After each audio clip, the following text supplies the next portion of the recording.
Hey guys, tonight we begin with something a little darker, a little more twisted. We're diving into what it would really be like to wake up as a test subject in a mad scientist's lab. Forget the Hollywood versions with their sterile sets and dramatic music. The truth, you probably wouldn't last a single day. So before you get comfortable, take a moment to like the video and subscribe, but only if you genuinely enjoy what I do here. And let me know in the comments where you're tuning in from and what time it is for you. It's always fascinating to see who's joining us from around the world. Now dim the lights, maybe turn on a fan for that soft background hum, and let's ease into tonight's journey together. Chapter 1. The Awakening. Congratulations, you've just woken up in the worst place imaginable. The good news? You're alive. The bad news? You're not sure for how long. Your head is pounding, a deep throbbing ache that feels like someone's been using your skull as a drum. Your mouth tastes like copper and chemicals, a bitter cocktail that makes you want to gag. But you can't move your head properly. Something's restraining you. You blink. Once. Twice. 3 times before your vision stops swimming. The ceiling above you is concrete, stained with water damage and something else. Something darker that trails from corner to corner like veins. A single fluorescent light flickers overhead, the ballast buzzing with that unmistakable electrical hum. Every few seconds it dims, plunging you into near darkness before surging back to life.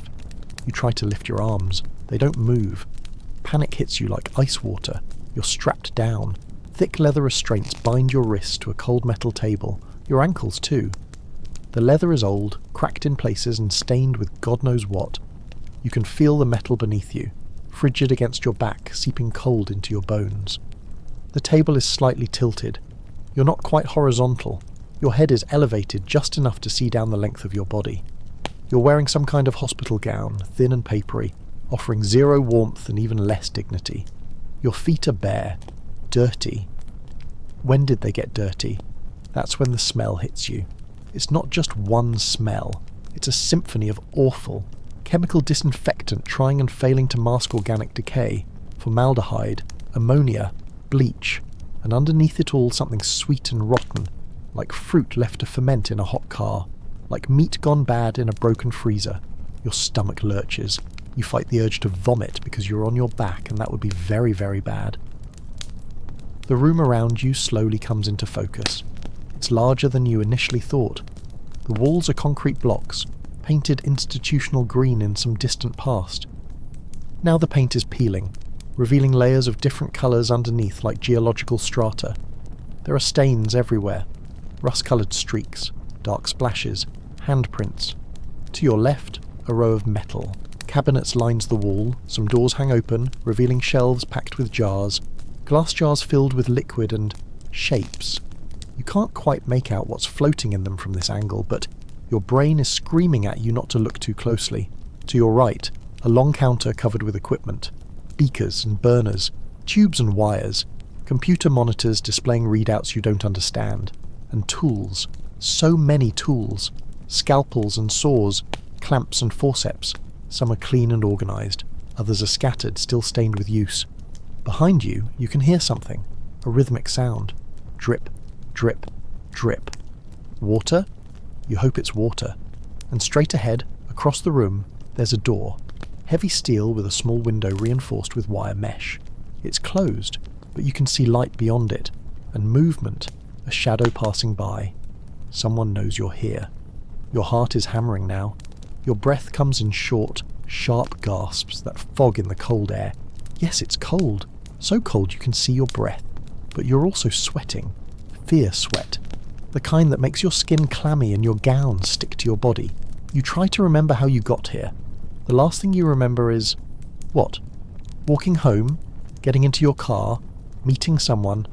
It's all foggy, like trying to remember a dream that's already fading. There's a gap in your memory, a black hole where recent events should be.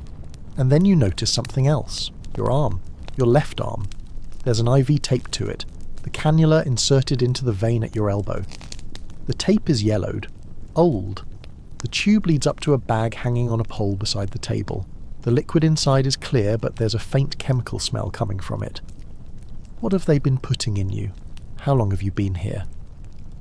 The fluorescent light flickers again. In the moment of darkness, you could swear you see something move in the corner, but when the light returns, there's nothing. just shadows, just your imagination, right? The door's lock clicks, the sound echoes in the concrete chamber like a gunshot. Someone's coming. Chapter 2. The Scientist. The door swings open with a metallic screech that sets your teeth on edge. For a moment there's just a silhouette, backlit by the brighter hallway beyond. Then they step inside, and the door closes behind them with a heavy final thunk. He's not what you expected. Not some wild-haired maniac in a stained lab coat, cackling with theatrical villainy. No, he's worse. He's ordinary. Mid-50s, average height, with thinning hair combed over a spotted scalp. Wire-rimmed glasses sit slightly crooked on a nose that's been broken at least once. He's wearing a lab coat, yes, but it's clean, pressed even. Underneath, a button-down shirt and slacks. He could be a pharmacist, an accountant, your dentist. But it's the eyes that give him away. They're too bright, too focused. The eyes of someone who sees you not as a person, but as a problem to solve. A puzzle, an experiment. He's carrying a clipboard, which he consults as he approaches. His shoes squeak on the linoleum floor. The sound makes you flinch against your restraints. Ah, good. You're awake. His voice is pleasant, almost friendly. A mild tenor with the faintest trace of an accent you can't quite place. I was beginning to worry I'd miscalculated the dosage. The anesthesia, I mean. Too much, and you'd never wake up. Too little, and you'd have woken during the preliminary examination. Neither outcome would be ideal. He stops beside your table, still looking at his clipboard, making notes with a pen he produces from his coat pocket. You can see the writing. It's small, precise, almost illegible. Definitely not meant for you to read. Please don't try to speak yet, he continues, not looking at you. Your larynx will be quite inflamed from the intubation. It's temporary, I assure you. Though I suppose temporary is a relative term in your situation. He chuckles, actually chuckles, like he's made a joke at a dinner party. Finally, he looks at you. Really looks at you. His gaze travels from your face down your body, clinical and detached. He's not seeing you. He's seeing data, measurements, variables. Subject 793, he reads from the clipboard. Acquired 72 hours ago, initial vital stable, no adverse reactions to the sedative cocktail, preliminary neural mapping complete. He pauses, tapping his pen against the board. Yes, yes, you'll do nicely. You try to speak, to ask what's happening, to beg for release, but all that comes out is a croak, a strangled sound that barely qualifies as human. Your throat is on fire, he notices. Ah, yes, thirsty, I imagine. Unfortunately, I can't offer you anything just yet. We're about to begin phase 2 and I need your digestive system empty. Standard procedure. I'm sure you understand. You don't understand, you understand nothing, but he's already moved on, walking to the counter where all the equipment sits. He sets down his clipboard and begins preparing something. You can hear the clink of glass, the hiss of a gas burner igniting, the smell of alcohol. You know, he says conversationally, his back to you, most people think mad scientist is an insult. But I've always found it rather apt. Mad, after all, simply means existing outside conventional thinking. And science, well, science requires pushing boundaries, testing hypotheses that others are too afraid or too constrained by ethics to pursue. He turns, holding a syringe. It's large. The liquid inside is amber-coloured and viscous.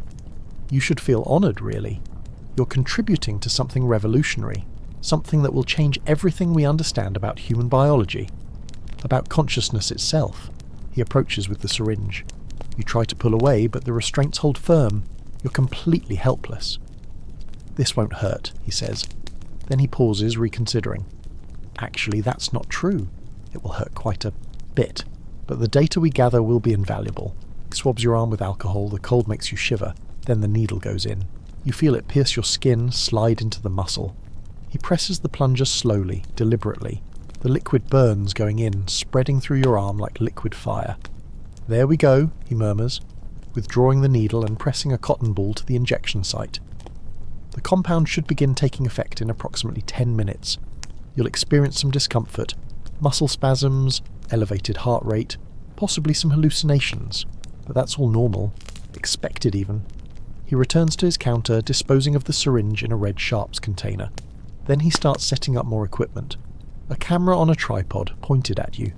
sensors with long wires that he begins attaching to your temples, your chest, your fingertips. Each one held in place with adhesive that pulls at your skin. "I'll be monitoring everything," he explains, adjusting the camera angle. Heart rate, brain activity, muscle response, hormone levels. The beauty of modern technology is that I can collect data that would have been impossible just decades ago. He wheels over a monitor, positioning it where he can see it while working. You can see it too, your own heartbeat displayed as a jagged green line. It's fast, too fast. "Now then," he says, pulling over a stool and sitting beside you with a fresh clipboard and pen. "Let's begin with some baseline questions. For the record, you understand. Can you hear me?" You stare at him. This can't be real. This has to be a nightmare. You'll wake up soon. You have to wake up. "I'll take that as a yes," he notes, writing something down. "Can you feel this?" He touches your leg. Just a tap. You feel it. "Excellent. Motor function intact. Now I'm going to need you to cooperate for the next phase. If you struggle too much, I'll have to sedate you again, and that will compromise the data. You don't want to compromise the data, do you?" He smiles. It's the kind of smile that doesn't reach the eyes, the kind that makes your blood run cold, because you realize something in that moment, something terrible. He doesn't think he's the villain of this story. In his mind, he's the hero, the brilliant researcher making breakthrough discoveries. And you're just a tool, a test tube with a pulse. The injected substance is starting to work. You can feel it spreading through your body. Your muscles begin to twitch involuntarily. Your vision starts to blur at the edges. And the worst part? He's watching, taking notes, completely calm. The door is still closed, the restraints are still tight, and you're nowhere close to escaping. In fact, you haven't even started to survive yet. Chapter 3. The Compound. The fire in your arm has spread. It's in your shoulder now, crawling across your chest like a living thing. Your heart pounds so hard you can hear it in your ears, a drumbeat that drowns out everything else. Your vision tunnels, the edges going dark and sparkling. "Heart rate elevated," the scientist murmurs, eyes on his monitor. 140 beats per minute, 150, 160, fascinating. The compound is metabolizing faster than anticipated. You try to breathe, but your chest feels tight, like someone's sitting on it, like the air in the room has turned to soup. Your lungs burn with each inhale. "Respiratory distress," he notes, scribbling. "Expected. The compound causes temporary bronchial constriction. It will pass." Will it? How does he know? What if it doesn't? What if your heart explodes? What if your lungs just stop? Your muscles begin to spasm. First your left hand, fingers curling involuntarily into a claw, then your leg, the quad muscle contracting so hard it lifts your knee off the table despite the restraint. The pain is incredible. Like the worst Charlie horse you've ever had, multiplied by 10, spreading through your entire body. You scream, or try to. It comes out as a strangled wheeze, your damaged throat unable to produce the sound your terror demands. "Muscle response within predicted parameters," he says, completely unmoved by your agony, though the intensity appears greater than in previous subjects. Interesting. Previous subjects. The words penetrate through the haze of pain. There have been others. How many? What happened to them? You don't see them anywhere in this room. That's probably not a good sign. The spasms continue, waves of contraction and release that leave you gasping. Your body is betraying you. Every muscle firing without your control. Your back arches, your toes curl. Your jaw clenches so hard you worry your teeth will crack. And then the hallucinations start. At first, it's subtle. The corners of the room seem to breathe, walls expanding and contracting like lungs. The overhead light multiplies, becoming 2 lights, then 3, then a constellation of fluorescent suns burning down at you. The scientist leans into your field of vision, but his face is wrong. It stretches and distorts, features sliding around like melting wax. His eyes are too large. His smile is too wide. Too many teeth. The neurological effects are beginning, his voice says, but it sounds distant, echoed, like he's speaking to you from the bottom of a well. You're experiencing alterations in visual processing, temporal distortion, possible synesthesia. Tell me, what do you see? You can't answer, can't form words. Your tongue is thick and numb in your mouth, tasting colours. The green walls taste like copper, the fluorescent light tastes like burning hair. The jars on the shelves begin to glow. You can see what's inside them now. Things that might have been organs once, a heart still beating suspended in amber liquid, a brain, its surface writhing with thoughts you can hear as whispers, eyes, dozens of them, all turning to look at you. Are they real? Are any of this real? The ceiling opens up, revealing a sky that's wrong. Purple and orange and colours that don't have names. Shapes move through it, geometric and organic at once, casting shadows that have weight and substance.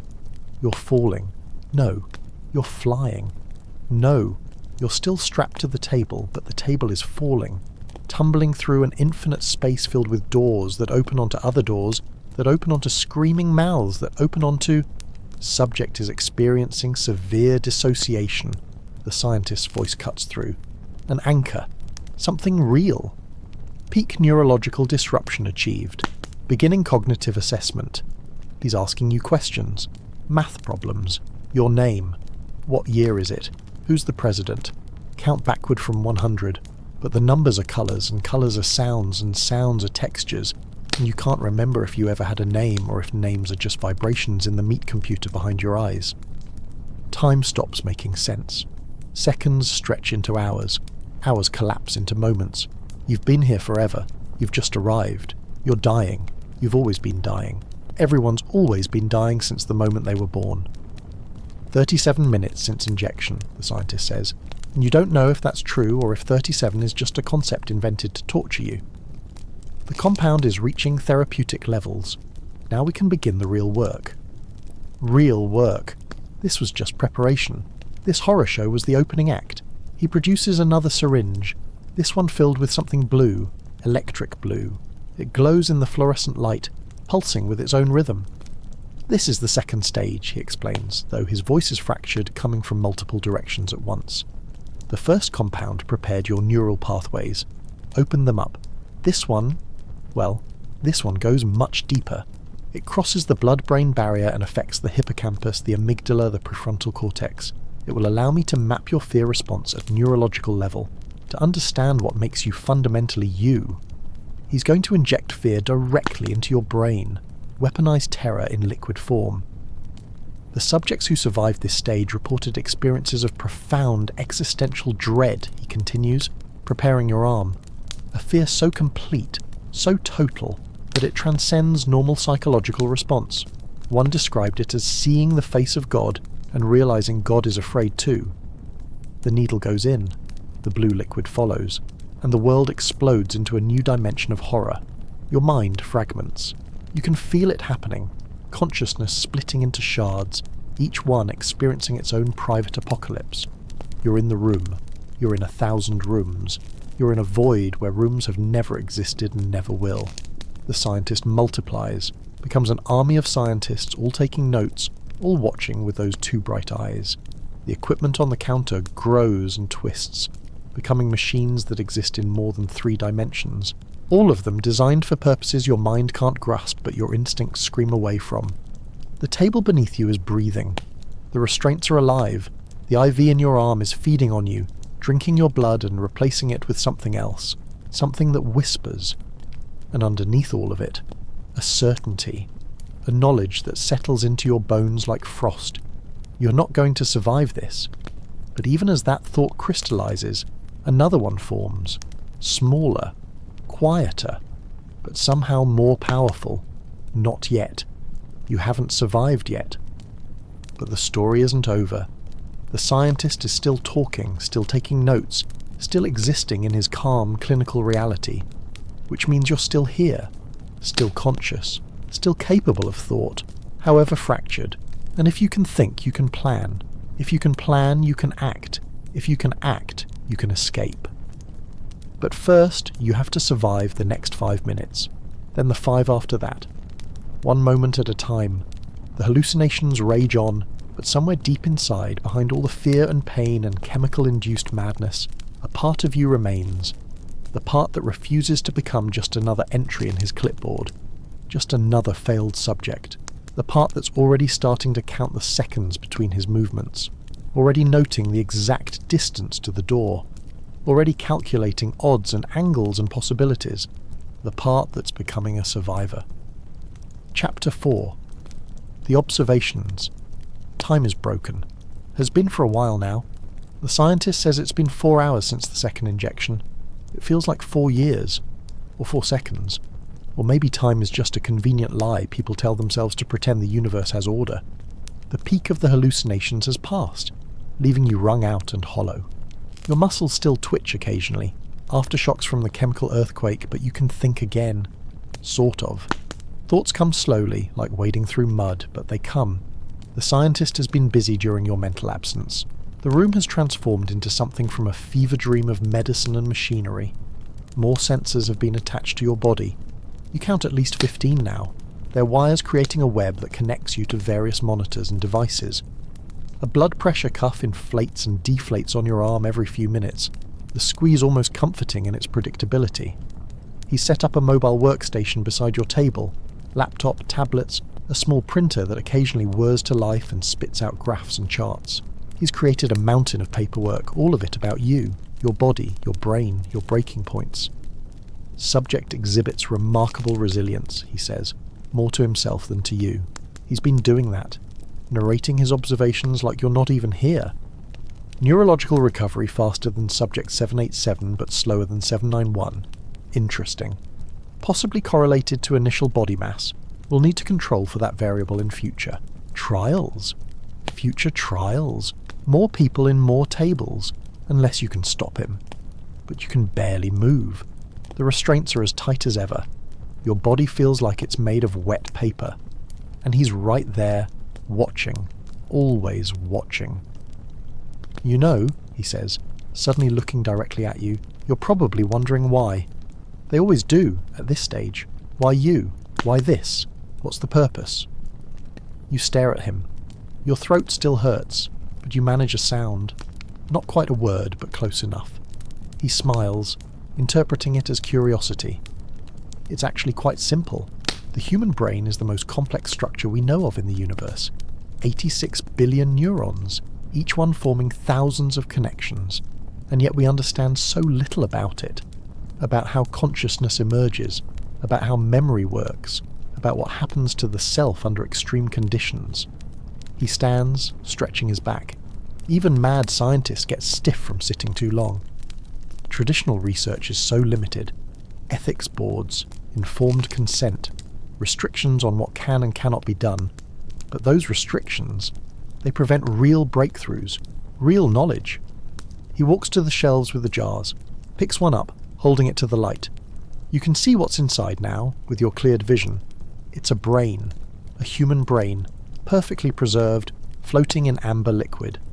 This was Subject 783, a breakthrough in her own way. She lasted 6 full weeks before the complications became terminal. But what we learned, he trails off, reverent. She helped us understand how the hippocampus reorganizes under sustained chemical stress.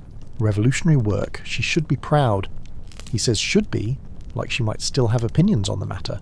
Like being a disembodied brain in a jar is just another phase of her contribution to science. You, though, he continues, replacing the jar and returning to his station, you're different. Your baseline neural pattern is unusual. More chaos in the prefrontal cortex. That suggests creativity, adaptability, the ability to think laterally under pressure. All very valuable traits for what comes next. What comes next? You don't want to know what comes next. Except you do, because information is power. Even small power. Even if it's just the power to anticipate the next horror. Phase 3 begins tomorrow, he says, checking his watch. Well, technically in about 6 hours. I need to rest, and you need time to metabolize the current compounds before we introduce the next series. But Phase 3 is where things get truly interesting. We'll be testing your body's adaptation capabilities. How much can a human system be pushed before it fundamentally breaks? Not dies. Death is easy. Death is inevitable. But breaks. Transforms into something else. He starts removing some of the sensors, peeling adhesive pads from your skin. Each one takes a layer of skin cells with it, leaving raw red squares behind. For now, you'll remain. Here, I'll reduce the sedation in your IV so you can rest naturally. Well, as naturally as possible given the circumstances. Try to sleep if you can. You'll need your strength. Sleep. He's suggesting you sleep. Here. Now. strapped to a table in a mad scientist's lab after being injected with compounds that showed you the collapse of reality itself. But your body doesn't care about the absurdity. It's exhausted, wrung out. The moment he adjusts the IV drip, you can feel drowsiness creeping in, heavy and irresistible. Oh, and don't waste energy trying to escape, he adds, almost as an afterthought. The restraints are tungsten-reinforced leather, rated for 800 pounds of force. You dislocate both shoulders before you broke through, and even if you did, the door requires a 6-digit code and my biometric signature. The walls are concrete and steel. The air vent is too small for anything larger than a rat. I've thought of everything. He begins packing up some of his equipment, preparing to leave you here in the dark, alone. But please, do try if you feel compelled. I've found that subjects who maintain hope, who keep fighting, provide better data. The chemistry of determination is quite fascinating. He heads to the door, typing in a code on the keypad. 6 digits.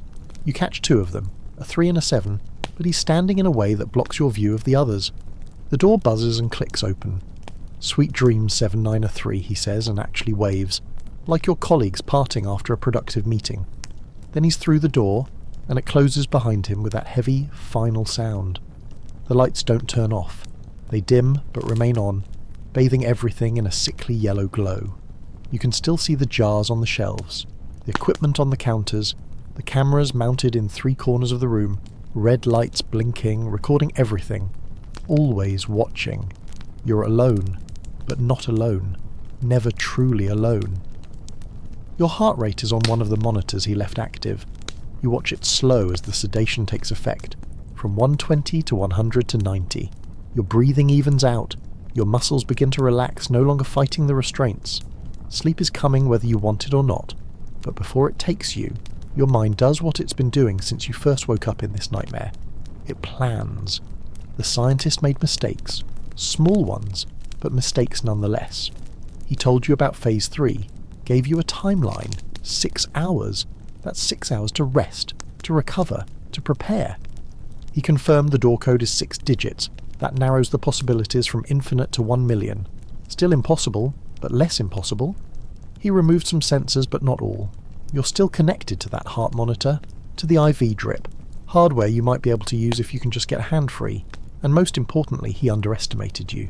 Thinks you're just another subject, another rat in his maze. He doesn't see you as a threat because in his mind, you're already defeated.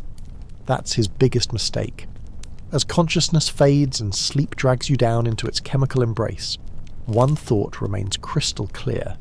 You're going to survive this. You're going to escape, and you're going to make sure no one else ever wakes up on this table again. But first, you sleep, and you dream of doors opening into light. Chapter 5. The Awakening Again. You wake to the sound of screaming. Not your own, someone else's. Distant, muffled by walls and steel doors, but unmistakable. Human. Terrified. It goes on for 7 seconds, each one an eternity, before cutting off abruptly into silence more terrible than the sound itself. Your eyes snap open. The room is the same yellow-lit concrete hell, the same jars watching from their shelves, the same camera lights blinking red. But something's different. What is it? Your head. It's clearer. The sedation has worn off more than expected, leaving you groggy but functional. Your muscles ache. Deep, bone-level ache. But they respond when you test them. Fingers curl, toes flex. Your throat still feels like you swallowed broken glass, but you can swallow. How long have you been asleep? There's no clock visible, no windows. Time is whatever the scientist says it is down here. But you feel rested enough that it's been a few hours at least, which means Phase 3 is coming soon. You can't be here when he comes back. You have to move. Now. But the restraints. Tungsten-reinforced leather, he said. 800 pounds of force. Your shoulders aren't breaking through that. But leather, even reinforced leather, has weaknesses. It can stretch. It can slip. And most importantly, it can only hold you if you're the shape it was designed for. Your left wrist. The one with the IV still taped to it. You focus on it, testing the restraints give. There's maybe half an inch of movement. Not much, but maybe enough. The problem is the IV. If you pull too hard, you'll rip it out, and that will hurt. More importantly, it will bleed, and blood is slippery, but it's also evidence. It will show him you've been trying to escape, unless you're already gone by then. Decision made. You take 3 deep breaths, oxygenating your blood, preparing your body for the pain to come. Then you begin pulling your hand inward, trying to make yourself smaller, compressing your thumb across your palm. The leather bites into your skin. The IV tugs at the vein in your arm, but the restraint shifts, millimetre by millimetre. The tape on the IV starts to peel. You can feel the cannula moving under your skin, a weird internal sliding sensation that makes your stomach turn. Keep going. Don't stop. If you stop, you'll lose momentum. You'll lose nerve. Your hand is slick with sweat now, which helps. The leather slides a fraction easier. Your thumb is bent at an angle that sends shooting pains up your forearm, but it's working. The broadest part of your hand, the knuckles, are almost through the opening, and then the IV rips free. The pain is sharp and immediate. You bite down on your lip to keep from crying out, tasting blood. The cannula pulls out of your vein in one quick slide, and blood follows. Not a lot, but enough. It runs down your arm, warm and wet, pooling in your palm, but your hand is smaller now, slicker. And with one final pull that feels like it's going to dislocate your thumb, your left hand slides free. Holy shit, you did it. One hand free. The blood is still flowing from the puncture wound in your arm. You need to stop it. You press your freed hand against it, applying pressure. After a moment, the flow slows to a trickle. It will bruise spectacularly, but you're not going to bleed out. With your left hand free, the other restraints are just a matter of time. You reach across your body to the right wrist restraint. The buckle is simple but effective. A metal tongue through a hole secured by a small lock, but the lock is cheap. You can feel its weakness, and more importantly, you have fingers now. You work at it, feeling along the edges. There's a small gap between the lock mechanism and the leather. You press your thumbnail into it, prying. The metal is cold and unyielding, but your nail finds purchase. You push, pull, twist. The lock pops open with a soft click that sounds loud as a gunshot in the quiet room. Your right hand is free. Both hands free. Now for the legs. You sit up, head spinning with the sudden change in position. How long have you been horizontal? Your inner ear rebels, sending waves of vertigo crashing through you. You grip the edge of the table, waiting for it to pass. The ankle restraints are identical to the wrist ones. 2 more cheap locks standing between you and mobility. You make quick work of them, your fingers shaking with adrenaline but steady enough. Left ankle, right ankle, both pop free. You're unrestrained. For the first time since you woke up in this nightmare, you can move freely. You swing your legs over the side of the table, bare feet touching the cold linoleum floor. The contact sends a shock through your system. Real. This is real. You stand, or try to. Your legs have other ideas. They buckle immediately, muscles forgetting how to hold weight, and you crash to the floor in a graceless heap. The impact jars your bones, sends your teeth clacking together, but you don't care because you're free. You're off the table. You're vertical-ish. Second attempt. You use the table for support, pulling yourself upright like a toddler learning to walk. Your legs shake, knees wobbling, but they hold. You're standing, actually standing. The paper gown hangs off you, offering no warmth and less dignity, but it's the least of your concerns. The room spins slightly, but you focus on breathing. In, out, in, out. The dizziness passes. Your legs remember their purpose. You take a step, then another. You're mobile. Now what? The door is still locked. Still requires a code and biometrics you don't have.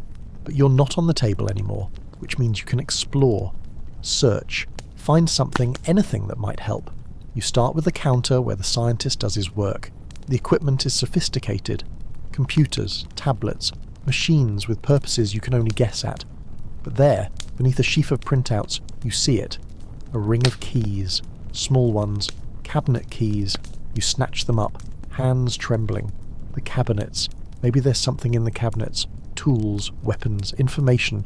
You move to the nearest one and start trying keys. The third one fits. The door swings open with a soft creak, revealing shelves packed with supplies. Medical supplies. Syringes still in sterile packaging. Vials of clear liquid, labelled with codes you don't understand. Bandages. Surgical gloves. Scalpels. Scalpels. You take one, still in its sterile wrapper, and tear it open.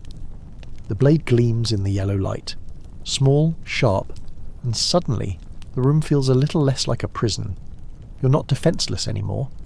You pocket it in the thin gown, then continue searching. Another cabinet yields notebooks, dozens of them, leather-bound, filled with dense handwriting. The scientist's notes. You pull one out at random and flip it open.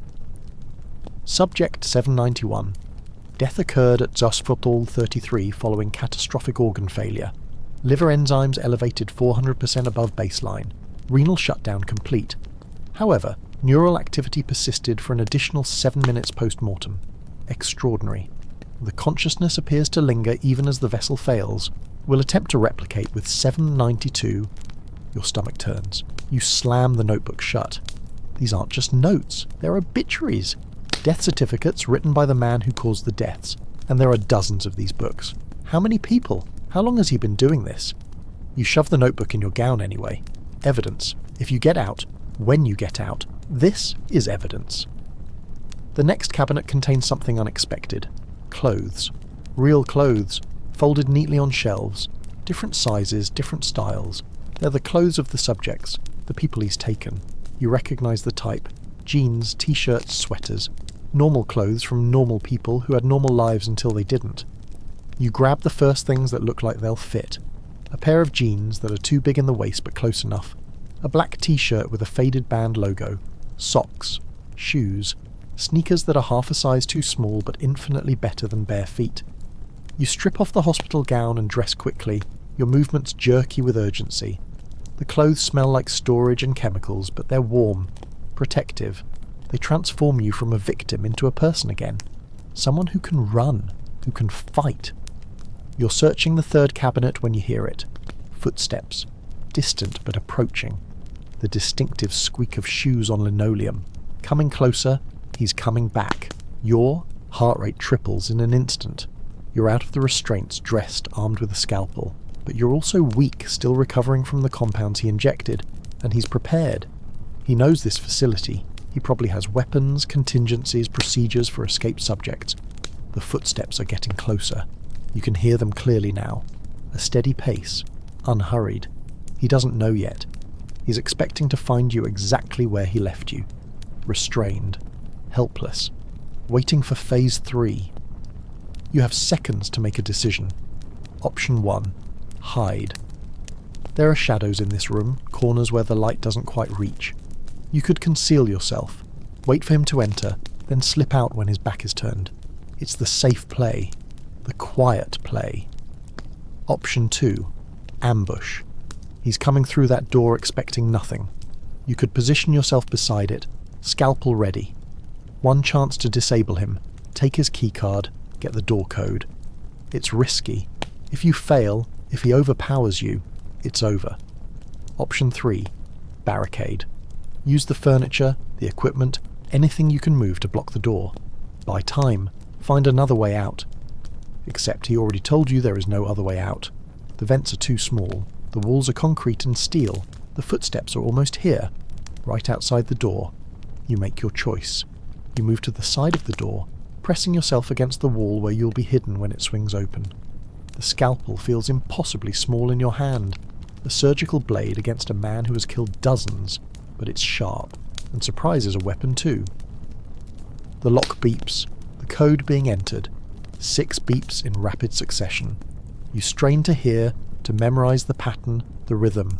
High, low, high, high, low, high. Not the numbers, but the tones. The keypad makes different sounds for different numbers. It's not much, but it's something. The lock clicks. The door begins to open. This is it. This is where you find out if you're a survivor or just another subject whose organs will end up in a jar. Chapter 6. The Confrontation. The door swings open and he steps through, eyes on his clipboard, already talking. Good morning, 7903. I trust you slept well. I've analysed your overnight metabolic data and I'm pleased to report. He looks up, sees the empty table, the open restraints, the missing IV dripping saline onto the floor. His expression goes through several stages. Confusion, realisation, and then something you don't expect. Delight. Oh, he breathes. Oh, how wonderful. You don't give him time to process further. You lunge from your hiding spot, scalpel aimed at centre mass, going for the torso for anything that will disable him long enough to get past. But he's faster than he looks. Much faster. He drops the clipboard and sidesteps, your blade cutting through empty air where his chest was a microsecond ago. His hand shoots out, grabbing your wrist, twisting. The scalpel clatters to the floor. Magnificent, he says, grinning, actually grinning. Subject 793 exhibits advanced problem-solving under duress, freed herself from restraints, armed herself with available resources, attempted aggressive action against perceived captor. This is exactly the adaptability I hypothesized. He's not afraid. He's excited. You're not a threat to him. You're data. Fascinating, unexpected data. You try to pull away, but his grip is iron. He's stronger than his average frame suggests. But you're desperate, and desperation makes people dangerous.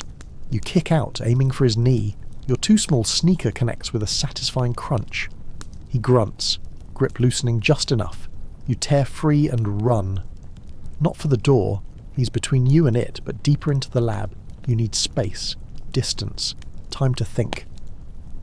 Where are you going? He calls after you, limping but following. There's nowhere to go. I told you this. The architecture is deliberate. Contained. You're still in the experiment, you just have more freedom of movement.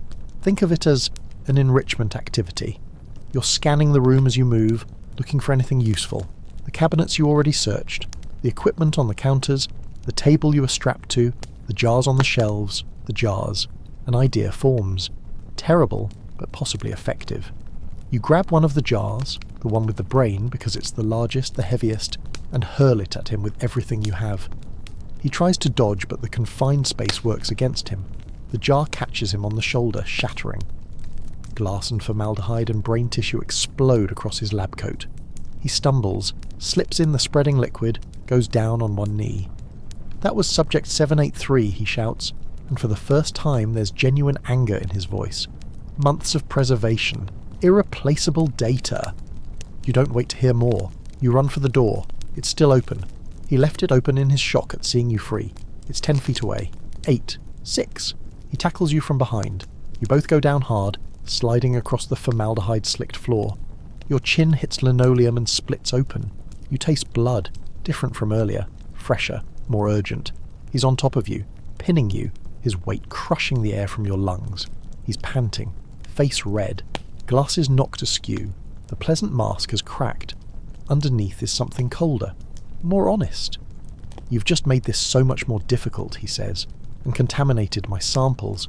Do you have any idea how hard it is to acquire subjects? The planning, the preparation, and you've just destroyed one of my finest specimens. You can't breathe, can't move. His knee is on your spine, hands pinning your wrists. You're caught. Again. Still. But your face is turned toward the door, the open door, and through it you can see the hallway beyond. Fluorescent lights, white walls, and movement. A shadow. Someone else is out there. Help! You try to scream, but it comes out, as a wheeze, barely audible. Help! The scientist freezes. He heard it too. He looks up toward the door and his expression shifts again. Not anger now, not delight. Fear. No, he mutters. No, it's too early. You're not supposed to be here yet. Not until... A voice cuts through from the hallway. Female, authoritative. Dr. Kane. Step away from the subject. Hands where I can see them. Dr. Caney. So that's his name. The man who has no name in his victim's nightmares now has one. Caney. He doesn't move. For a long moment, everything is suspended. You can feel his indecision in the way his weight shifts on your back. He's calculating, planning, deciding whether whatever is in that hallway is more dangerous than you are. The voice comes again, closer now.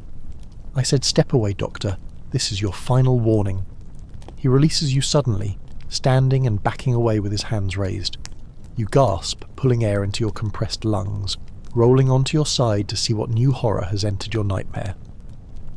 A woman steps through the doorway, 30s maybe, dark hair pulled back. She's wearing tactical gear, black cargo pants, boots, a vest with pockets, and she's holding a gun.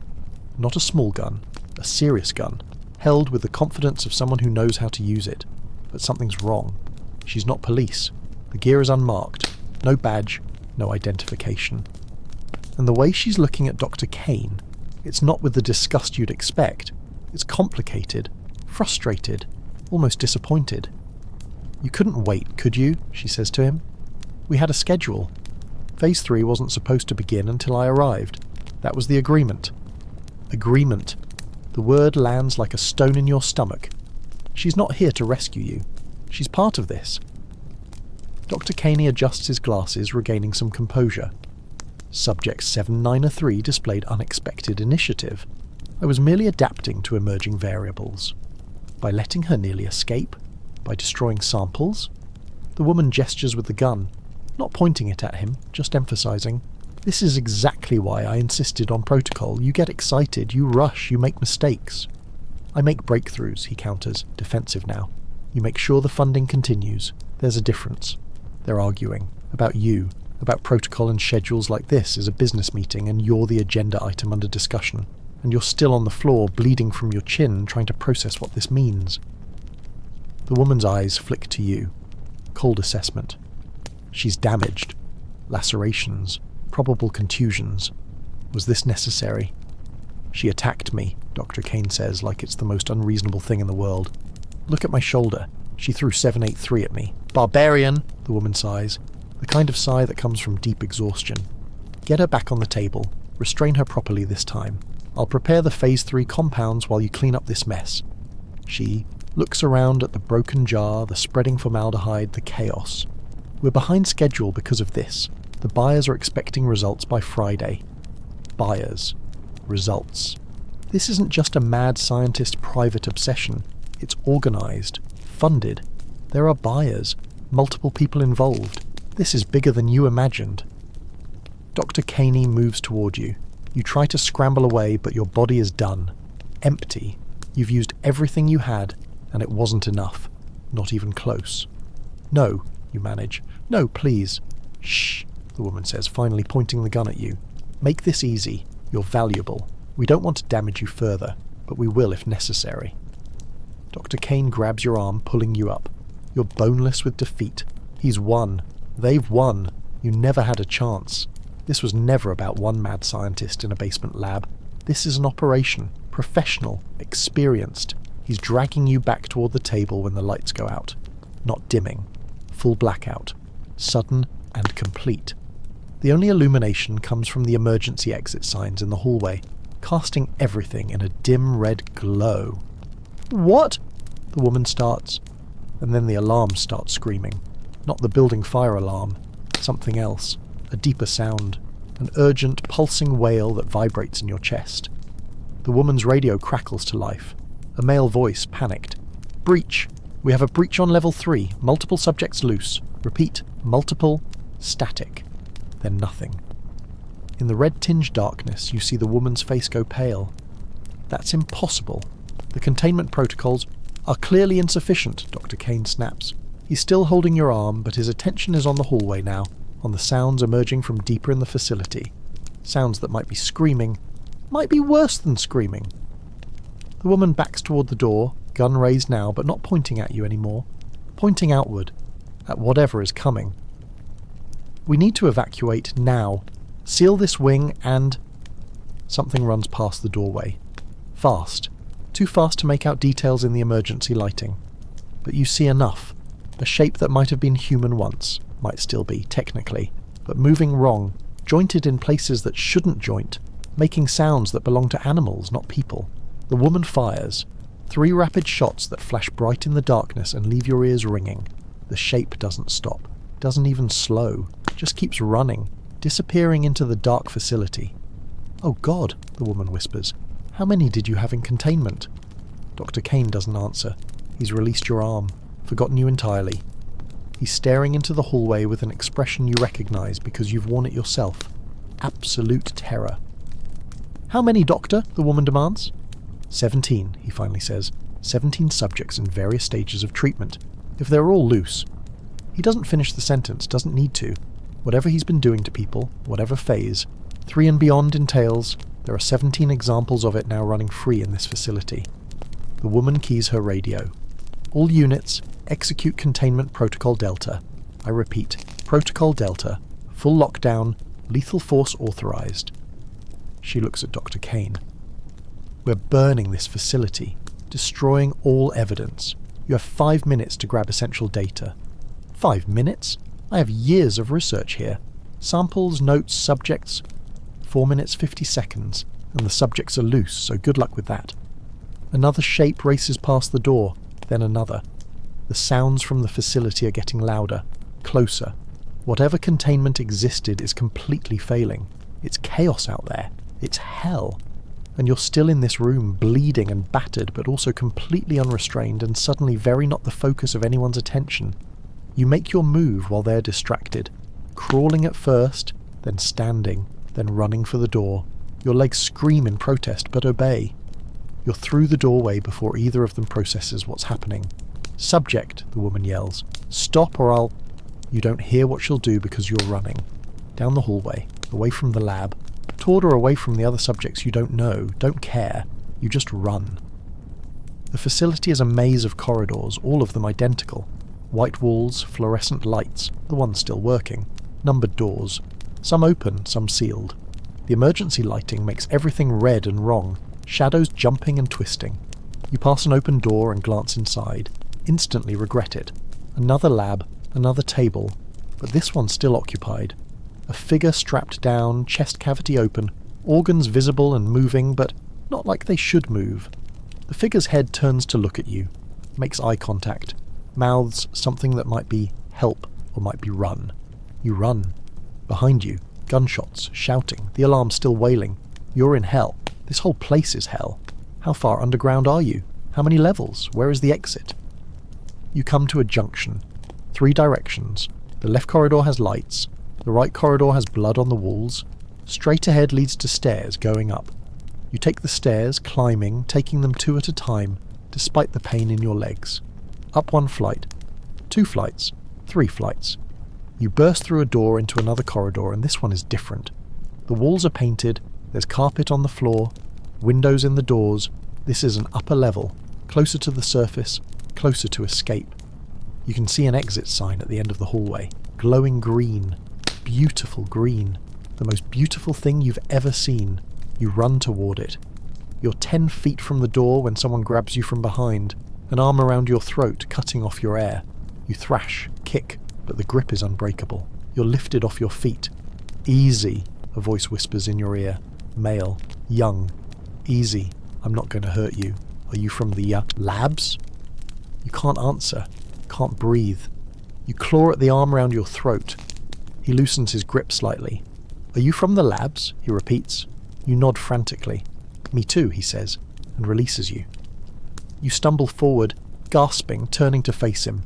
He's young, maybe early 20s, thin to the point of emaciation, wearing a hospital gown like you were, but his is stained with things you choose not to identify. His head is partially shaved, and you can see surgical scars across his scalp. His eyes are too wide, too bright, like he's seeing things that aren't there, or maybe things that are. "I'm Subject 764, he says. "Been here 8 months. You're new.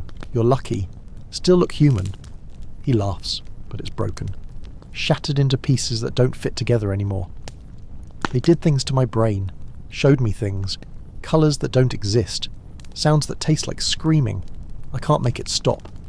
"The exit," croak, throat still compressed from his grip. "How do we get out?" "Exit," he tilts his head. "There is no exit, don't you understand? We're always here. This place exists in all timelines, all possibilities. We never left. We never arrived. We're quantum, Schrodinger's victims." He giggles. "Dead and alive until someone opens the box. He's too far gone. Whatever they did to him broke something fundamental. He's not going to help you. Might hurt you even accidentally in his confusion." You back away slowly. Okay, I understand. I'm going to... "Wait," he says, suddenly focused. Lucid. "The door. The green door. It's not locked from this side. Fire code. They couldn't lock it. That's how I got up here. But there are guards outside. 3 of them, armed. They're supposed to shoot anyone who comes through." "How do you know?" "I can hear them. Through the door. They're scared. Talking about burning the building, about making sure nothing gets out. Nothing includes us." He looks at you with something like pity. "You can't go through that door. You'll die." "I'll die if I stay here." "True," he agrees. "Probably true. Or worse than die. They have things worse than death here. Much worse." He touches his scarred head. "I've seen them. In the deep labs. the special projects, the things they're building from people who used to be people. The alarm changes pitch, gets louder, more urgent. The woman's voice comes through speakers you didn't notice. All personnel evacuate immediately. Facility purge commencing in T-minus 10 minutes. This is not a drill. 10 minutes. They're destroying everything. Evidence, research, subjects, you. See? Subject 764 says. Told you. We never leave. But you're not ready to accept that. You survived the restraints, the compounds, Dr. Caney, the chaos. You're not dying in a controlled burn designed to cover up atrocities. Is there another way out, you demand? Any other way? He considers this. Head tilted, eyes distant. Maybe. Probably. The loading dock. Sub-level. 1, where they bring in the supplies, the subjects, the equipment. There's a freight elevator. Goes straight to the surface. But you'd have to get past the others. The other subjects, the successful ones, he whispers, the ones where the experiments worked. They're down there, in the chaos, hunting. They're very good at hunting now. It's a death trap either way, through the door into bullets or down into the dark, where things that used to be people are now something else. You choose down, because at least there you have a chance to hide, to run, to survive. Thank you, you tell Subject 764. He smiles. It's a sad smile. The smile of someone who knows he's not leaving. Good luck, 793. I hope you make it. I hope someone makes it. Someone should tell the world what happened here. You turn and run back the way you came, looking for another stairwell, one that goes down instead of up. Behind you, you hear Subject 764 start to sing. A nursery rhyme, off-key and haunting, echoing through the corridor until the alarms drown it out. Chapter 7. The Descent. The stairwell going down is worse than the one going up. Much worse. The emergency lighting flickers here, red fading to black and back again in nauseating pulses. The walls are concrete, damp with condensation. Or maybe something else. The smell hits you immediately. Copper and chemicals, and underneath it all decay. You descend carefully, one hand on the railing because your legs are threatening to give out completely. Your body is running on fumes and fear. The adrenaline that's kept you moving this far is starting to fail, leaving behind tremors and a bone-deep exhaustion that makes every step an act of will. Sublevel 1, that's where you need to go. The loading dock, the freight elevator, freedom.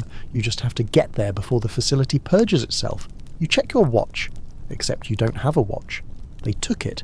Took everything you had when they brought you here. How long ago? Days? Weeks? Time is meaningless here. The speaker system crackles. Facility purge in T-minus 8 minutes. All unauthorized personnel will be neutralized. This is your final warning. Neutralized. Such a clinical word for burned alive. You reach the landing for sub-level 1. The door here is heavy steel, marked with yellow and black hazard stripes. A small window reinforced with wire mesh shows darkness beyond. You press your face to it, trying to see anything. Movement. Lights. Nothing. Just black. The door isn't locked. You push it open slowly, every horror movie you've ever seen suddenly seeming like a documentary. Don't go through the door. Never go through the door. The door is where people die, but staying in the stairwell is death too. Slower, hotter, more certain. You go through the door. The corridor beyond is wider than the ones above. Industrial. The floor is bare concrete, marked with tire tracks and yellow safety lines. The ceiling is higher, studded, with defunct lights and exposed pipes. Loading dock makes sense.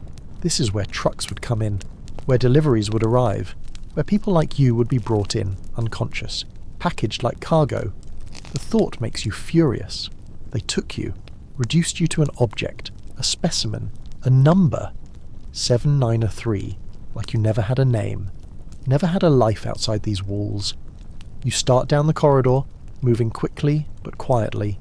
The alarm is muffled down here, more felt than heard. A vibration in the air. The emergency lighting is sparse, leaving pools of shadow that could hide anything. You're halfway down when you hear it. A sound that doesn't belong, wet, rhythmic, like someone chewing. You freeze, every muscle locked, trying to locate the source. It's coming from an open doorway to your right, a room lit by a single emergency light, casting everything in crimson. You should keep moving. You should run. But something makes you look. Some need to know. to see what they've created here. You edge toward the doorway, back against the wall, and peer inside. The room is small, storage maybe, shelves with boxes, and in the centre, crouched over something on the floor, is a figure. It was human once. You can tell by the shape. Arms, legs, torso, head, but the proportions are wrong. The arms too long, joints bending backward. The spine curved in a way spines don't curve. The head turns toward you. The face is ruined, restructured. The jaw extends too far, filled with teeth that aren't quite teeth. The eyes are milky white, pupils dilated to pinpricks. But somehow it sees you. Somehow it knows you're there. It's eating. That's what the sound was. Chewing. The thing on the floor beneath it was another person. Was. Past tense. You back away slowly. Don't run. Running triggers chase instincts. You learned that somewhere. Read it somewhere. Probably in a book about wildlife that doesn't apply to whatever this thing is. It stands, unfolds itself upward in a movement that's too fluid. Too wrong. It's tall. Taller than it should be. Taller than the human it was built from. Its mouth opens and the sound that comes out is like glass scraping metal. You run. Behind you, the thing follows. Fast. So fast. You can hear its footsteps. Not a running rhythm, but something else. Like it's moving on more than two legs. Like it gallops. The corridor branches. You take the left fork because it's slightly brighter. Mistake. Dead end. The corridor terminates at a sealed blast door marked with radiation warnings and biohazard symbols. Whatever was behind that door is probably best left alone. You spin around. The thing is at the junction, silhouetted against the dim light beyond, watching you. It tilts its head, bird-like, curious. Then it starts toward you. Slow now. It knows you're trapped. There's no hurry. Your hand finds the scalpel still in your pocket. It's laughable. A tiny blade against something that's been surgically transformed into a predator. But it's all you have. The thing is 10 feet away. 8. 6. You charge. It doesn't expect that. Prey doesn't charge. You slam into it, blade first, aiming for centre mass. The scalpel sinks in, slides between ribs that flex wrong. The thing shrieks. That glass metal sound amplified. You don't stop. You shove past it, the scalpel still embedded in its torso, and run back the way you came. Behind you, it thrashes. Injured but not dead. Not even close to dead. You're back at the junction. Right this time. The corridor slopes downward, and at the end you can see it. A massive freight elevator, doors open, waiting. The loading dock is beyond it. You can see the roll-up door, the kind trucks back up to. Daylight seeps around the edges. Actual daylight. You've never seen anything more beautiful in your life. You sprint for the elevator, lungs burning, legs screaming. Behind you, the thing has recovered. Is following. You can hear it. Can feel it. You're 20 feet from the elevator when someone steps out of the shadows beside it. Dr. Caney. Of course it's Dr. Kane, limping from where you kicked him. Lab coat stained with formaldehyde and 783's brain tissue. He's holding a syringe. Large. The liquid inside glows faintly blue in the emergency lighting. Stop, he says. Simple. Direct. You don't stop. You're done stopping. Done listening. Done being afraid of him. I will inject you with this, he warns, raising the syringe. Concentrated compound. It will kill you in approximately 30 seconds. Painfully. But it will also preserve your neural tissue for harvest. Your brain will be intact. Salvageable. You'll contribute to the research even in death. You're 10 feet away. Still running. Your choice, he says. And suddenly, the pleasant mask drops entirely. He's not a scientist anymore. He's a man who's losing everything. His research, his subjects, his life's work. And he's willing to die to save even a piece of it. But you're not leaving here. No one leaves. No one can know what we've accomplished. 5 feet. He lunges, syringe aimed at your neck. You dodge left, but he anticipated it. His free hand catches your shoulder, pulling you off balance. You both crash to the ground. The syringe clatters away, skittering across the concrete. You're grappling now. He's on top again, hands around your throat. Stronger than he looks. Desperate strength. Insane strength. His face is inches from yours, glasses gone, eyes wide with a fervour that goes beyond madness into something almost religious. You could have been perfect, he hisses. Your neural patterns, your adaptability. You could have helped us understand everything. But you had to resist, had to fight, had to ruin it all. You can't breathe. Again. Your vision is starting to tunnel. You claw at his hands, but they're locked, immovable. Then his weight is suddenly gone, ripped away. You gasp, choking on air, rolling to your side to see. What happened? The thing from the corridor has arrived, and it's grabbed Dr. Kane. He's screaming now, high-pitched, terrified. The thing lifts him like he weighs nothing, its elongated arms wrapped around his torso. He's thrashing, begging, trying to explain that he created it, that he's its maker, that it should protect him. The thing doesn't care. The thing is hungry. The thing is angry. And the thing remembers being human, being a subject, being helpless on a table while this man did unspeakable things. You look away before the end. You've seen enough horror, heard enough screaming. You crawl toward the elevator using the last of your strength to pull yourself inside. The control panel has 2 buttons, up and down. You hit up and pray it still works. The elevator lurches, shudders, then begins to rise, slowly, so slowly. Through the closing doors you see Dr. Kane's lab coat, what's left of it, spread across the concrete. You see the thing that was his creation, his success story, crouched over him the way it was crouched over that other body. Poetic justice, maybe, but justice still soaked in blood. The elevator climbs, the alarm sound changes, more urgent. A countdown starts. Facility purge in T-minus 2 minutes. 2 minutes. You're in a metal box moving at glacial speed. This is how you die. Not on the table, not in the lab, but here, in an elevator, mere feet from freedom. Except the elevator doesn't stop. It keeps rising. Grinding and screeching, but rising. The numbers above the door cycle. 1, G, 1. It's going above ground level, to the main building. The real building. The one people see from the street. The doors open onto a lobby. An actual lobby. Wood panelling. Leather furniture. A reception desk. Windows showing the outside world. The front door is right there. Glass and steel, and beyond it, a parking lot. Street. Sky. Freedom. You stumble out of the elevator. Legs barely functional. The lobby is empty. Everyone's gone. Evacuated. You're the last one here. The last one alive, maybe. Except for the things in the sub-level. The front door is locked. Of course it is. Electronic lock. Dead without power. The backup power is only running essential systems. The door isn't essential. The door is a trap. The windows. You look around desperately.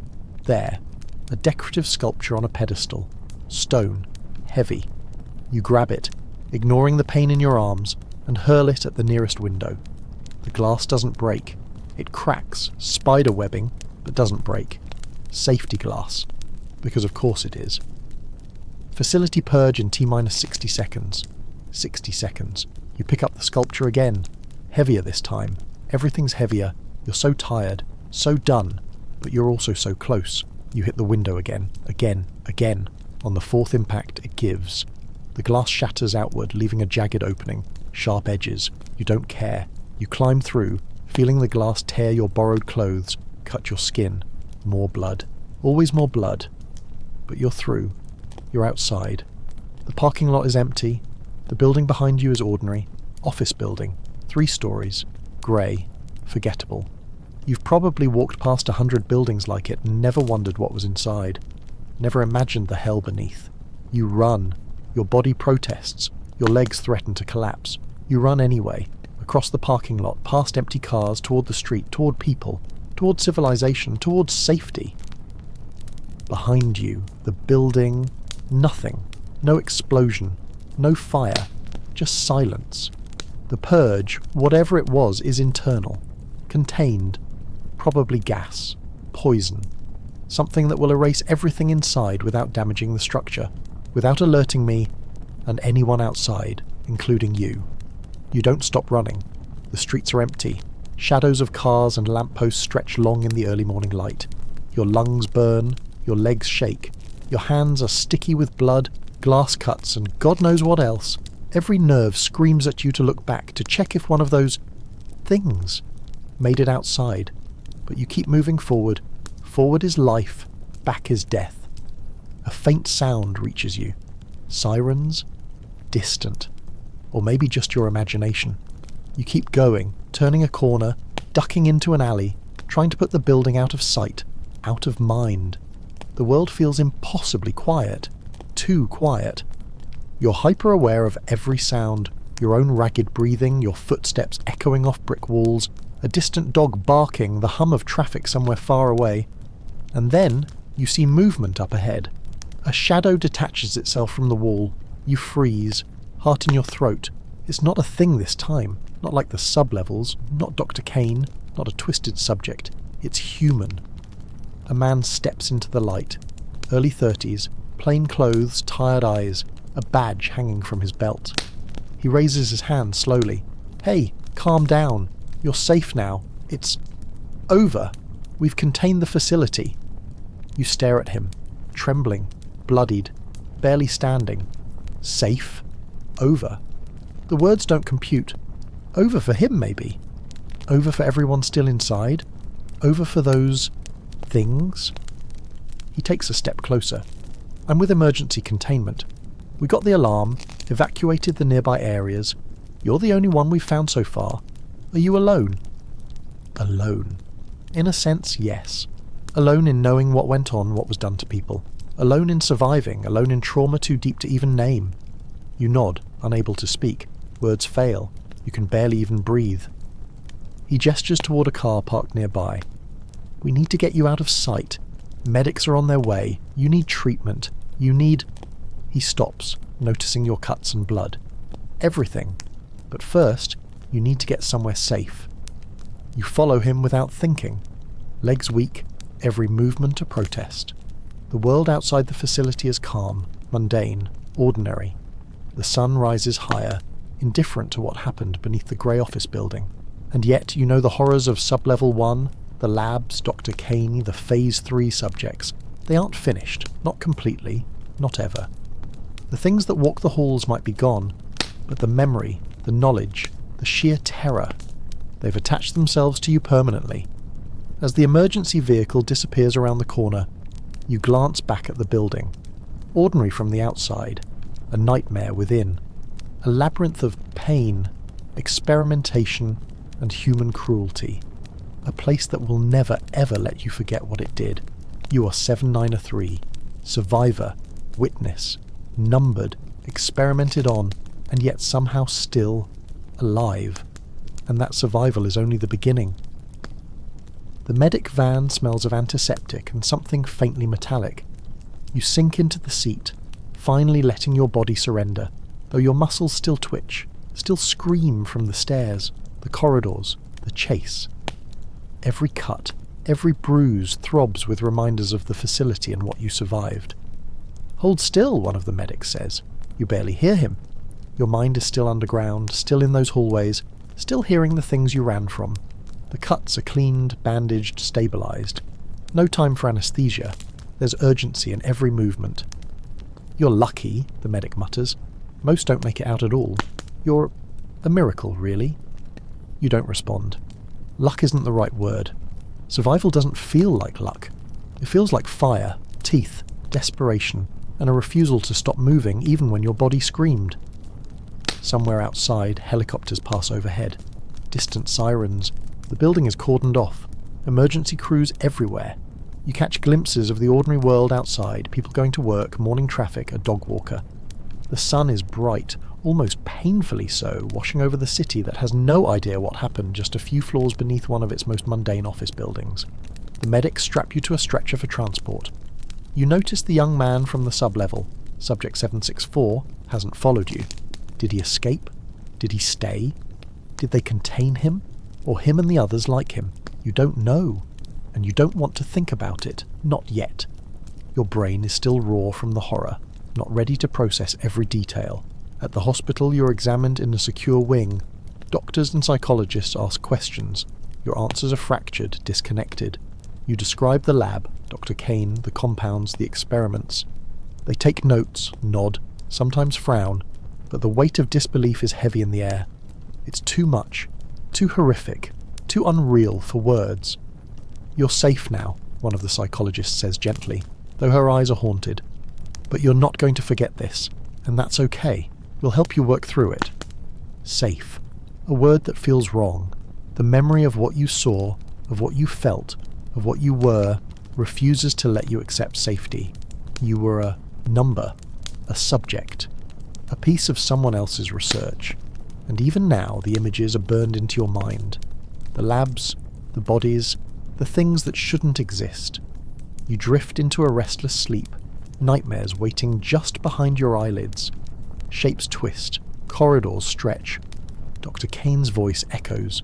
The things from Sublevel 1 lurk just beyond your awareness. But for the first time, you have a choice. You wake, you survive, you move. And for a fleeting moment, it feels like freedom. Hours later, the first journalist arrives.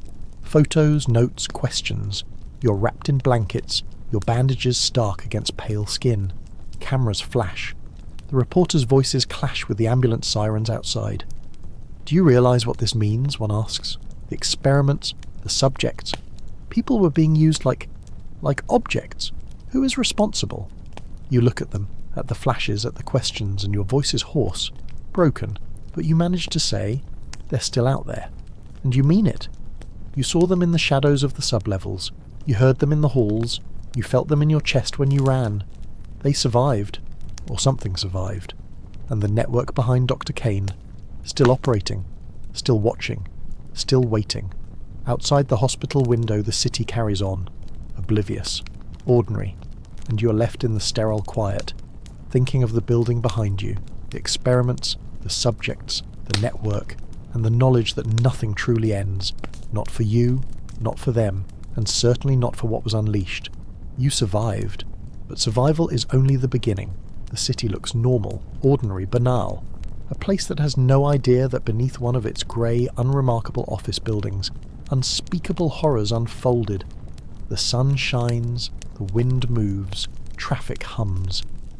And yet, you feel the residue of the facility clinging to you like a phantom limb you can't shake. The hospital's quiet now.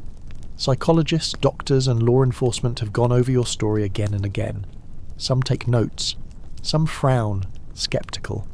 Some just stare, haunted. You watch them as much as they watch you. Everyone wants to catalogue the facts, the experiments, the compound, the subjects. Everyone wants closure. You have none. When you're finally allowed to leave, the world outside is deceptively calm. The streets carry the smell of exhaust and bread from the corner bakery, the chatter of commuters. A child runs past, laughing, holding a balloon. You pause and let the scene wash over you, as if trying to remind yourself that this is real, that this is life. But the quiet doesn't last. You begin noticing things, shadows that linger too long, figures in black suits in places they have no reason to be, phones that ring with static, then a click. Your apartment is the same, yet subtly different. A door slightly ajar, a drawer moved. Nothing is missing, nothing is stolen, but someone has been inside, watching, waiting. The network that funded Dr. Kane, and the facility wasn't a single man, wasn't even the woman in tactical gear. It was a web reaching into research institutions, corporate entities, private contractors. The experiments weren't isolated. They were pieces of a larger puzzle designed to create control, obedience, and something beyond humanity itself. You try to sleep. Nightmares come anyway. The corridors, the screaming, the shapes of the subjects, they haunt you. Sometimes in the dark you swear you hear them, the things that were once human, the hunters from the sublevels. You tell yourself it's memory, imagination, the mind playing tricks. But deep down, you know better. They weren't contained, they weren't destroyed, and they remember. A knock at your door jolts you awake. Heart hammering, breath ragged, you grab the nearest blunt object. When you open it, no one is there. Just a plain envelope on the doorstep, your name written in block letters. Inside, a single photograph. You recognise it immediately. The hallway of Sublevel 1, and in the shadows, faint but unmistakable, you, alive, watching. The message is clear. They know you survived. They've marked you. And survival alone isn't enough anymore. You have to understand what they created, who they are, and how to stop them. Somewhere in the city, beyond the fluorescent glow of the streets, the network moves, calculating. Funding continues, operations expand. People who were just numbers, subjects, victims. They are tools now, in motion, scattered. And Dr. Kane, dead or captured perhaps. But his work lives on. In the labs, in the compounds, in the hunters still roaming the underlevels of abandoned buildings. You feel it, the pull of the fight. Not for revenge, not yet. Not even for justice, but for survival and for truth. If the network continues, more people will vanish. More horrors will unfold. More sub-level ones will exist in other buildings, other cities, under other names. You step back into the streets, blending into the oblivious city. The photograph burns in your pocket. Your hands shake, but your resolve hardens. You survived Dr. Kane. You survived the subjects. You survived the purge. Now you will survive them. And if you don't, no one else will. The city doesn't notice you at first. You move through it like a ghost, blending into the stream of pedestrians, the cars, the lights. But every step carries the weight of what you've seen. Every honk, every laugh, every drone of distant traffic reminds you that beneath this ordinary facade, monsters are still awake, still watching, still waiting. You keep to the shadows, eyes scanning, ears straining. You know the network is vast. Not just Dr. Kane, not just the woman who followed protocol like a cold machine. They are cogs in a much larger mechanism. A mechanism built for efficiency, for control, for producing something beyond human comprehension. They have influence in government contracts, private, corporations, even hospitals. Anyone could be an observer, anyone could be a pawn, and if you're marked, you're now a target too. Your apartment is empty, or so it seems. You check every corner, every closet, the locks, the windows.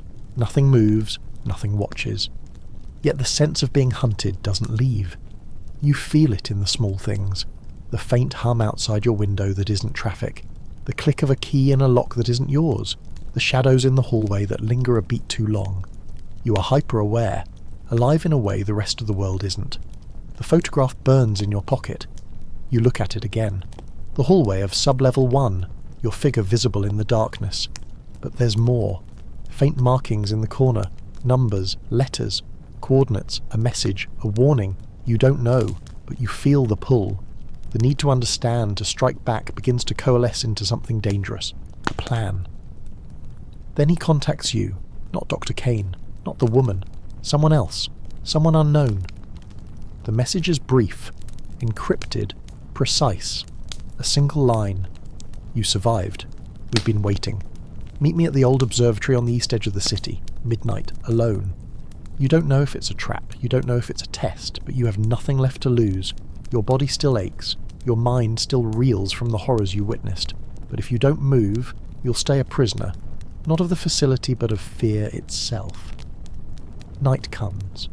You walk the streets cautiously, using alleys, shadows, the darkness of the city as cover. Every corner could be watched. Every reflection in a window could be a tale. And maybe it is, maybe it isn't. You cannot tell. You have learned that certainty is a luxury no one survives with in this world. The observatory rises ahead of you, crumbling yet regal. A relic of another time, its rusting metal framework clawing at the sky. You enter through the side, avoiding the main doors. The smell of dust, mould, and old machinery is suffocating. And yet, you feel safer here than in the city outside, where the network could be anywhere, in anyone. He waits. Not a man, not a woman. Somewhere between both, draped in a long coat, face obscured by shadow. But when he speaks, the voice is familiar in its gravity, calm, calculated. You're not the only one who escaped, he says, and you're not the only one who can fight back. Questions rush to your lips, but he silences you. Listen, the network doesn't just experiment. They manipulate. They create hunters, survivors, soldiers. You think the purge you survived was isolated? It wasn't. There are dozens, hundreds of facilities, each with their own Phase 1, Phase 2, Phase 3, each with subjects, each with escapees, like you, who don't know yet that they're part of something much bigger. He steps closer. You see the faint scars on his face, the hands that tremble slightly, but the eyes, sharp, aware, experienced. I've been inside their network, learned their methods, mapped their influence. They have buyers, financiers, contractors, politicians, scientists, They are everywhere. And the facility you escaped, that was just one node, one small piece of a massive operation. You swallow hard. And the subjects, you whisper? The things down there, he nods. They're alive, hunting, learning. Some are already outside in the city. They've been conditioned to survive, to eliminate, to adapt. They don't think like humans anymore. They hunt like predators, and they remember you. A chill runs down your spine. Not just fear, recognition. This isn't over. It's only just beginning. Then what do we do, you ask? He studies you. We fight, but not blindly. The network relies on control, structure, and predictability. They don't anticipate the chaos that someone like you can create. You've seen their experiments fail. You've seen their systems break. Now we exploit that. Plans begin to take shape. Safe houses, surveillance, infiltration. Learning which facilities are active, which compounds are in circulation. You realise this is no longer survival, it's strategy. A war against a hidden empire that manipulates life itself. And yet, this psychological weight presses. Every step outside, every shadow, every unexpected noise reminds you that part of the facility is still inside your mind. The sounds, the sights, the things that should not exist. They haunt your dreams, your waking hours, your moments of silence. You survived the purge. You survived Dr. Kane, but you can't escape what he did to you. You have to let go, he says suddenly, reading your expression. Fear is useful, but only if you control it. Otherwise, it consumes you. You nod, forcing a grim smile. You have no choice. Fear, exhaustion, rage, they are tools now. You sharpen them, like a scalpel, because the network is out there, and they will not stop. The observatory is quiet now. The city beyond hums with life, indifferent to the horrors just below the surface. But for you, for the survivors like you, nothing will ever be ordinary again, and the network will soon learn that their subjects are no longer powerless. You leave the observatory at dawn, walking into the city, blending in, invisible but aware. Every building, every alley, every shadow could hide a threat or an opportunity. The war begins not with a bang, but with a step into the unknown, toward justice, toward vengeance, toward survival. And somewhere, deep in the web of the network, eyes watch. Algorithms process, plans are adjusted, new nodes are activated, the hunt has begun again. Only this time, you're hunting back. You don't sleep the night before the operation. Sleep feels like surrender now. Action is the only antidote to the hollow terror that tries to claim you at odd hours. The observatory's contact, the man who calls himself Rowan, gives you the briefing in fragments, maps, cab access, footage from a surveillance sweep conducted by someone inside the network. You study every frame until the faces blur and the diagrams bleed into one another. You ready? Rowan asks finally, loading a suppressor onto a pistol with slow, methodical fingers. He moves like someone who's done terrible things and is trying not to become one of them. His voice is steady. He expects you to be steady too. You don't feel steady. You feel hollow and hot and ready all at once. I'm ready enough, you say. It's true. Enough is the currency you've had to learn to live on. The target is a secondary node, a research annex 2 subway stops east of the main facility, disguised as a clinical supply depot. Their cameras are fewer, their guards rotate irregularly. Rowan calls it a low-priority node, and that's precisely why you're hitting it. Soft targets bleed information. At night the city softens. Fewer cars, fewer faces, fewer things to give away your nervous gait. You move with Rowan and a small team. 2 others Rowan trusts, both quiet, both efficient. One tapes a small device to the vent near the annex's back entrance, a jammer to scramble the cameras for precisely 9 minutes. 9 minutes to breach, extract whatever you can, and disappear. 9 minutes is both a plan and a prayer. The back door is a nondescript metal slab with a rust stain like a birthmark. A propped delivery pallet gives you an excuse. You look like you belong. Rowan's device hums to life, and the camera feeds around the perimeter go fuzzy. The corridor inside smells of bleach and plastic. You move like a whisper, gloved hands gripping a crowbar and the scalpel in your boot. The annex is smaller than the main facility. 1 floor, a few rooms, a locked door marked Storage, authorized personnel only. Rowan picks the lock with an old-fashioned set. You wonder when you learn to move like this, how your muscles remember things you don't remember teaching them. The lock yields, the door opens. Inside, metal shelving, boxes, crates labelled with bland corporate codes. Amid sterile boxes you find something worse, a rack of chilled specimen canisters, not yet labelled for transit. Inside some are tissues, swabs. Inside one, your breath catches. A small sealed capsule humming with a faint blue light. The compound, tools of the trade, the thing that made Sub-Level 1 possible. You lift it, and feel the weight of the world in your palm. "Copy that," whispers Rowan into a throat mic. "We have a specimen moving to the lab." You don't know if you're shaking from adrenaline or if a remnant of the compounds is still in your system, but your hands are steady enough as you slip the capsule into a padded satchel. The team fans out to the inner lab. There, more horrors.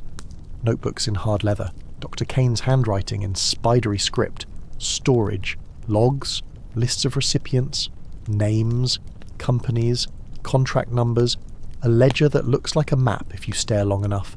You take photos with a small camera Rowan handed you, each flash a tiny betrayal of your presence. The room smells like ozone, like antiseptic, like the same sweet rot you smelled in Sub-Level 1. You feel a phantom of the jars, the floating organs, the empty eyes. You swallow and keep moving.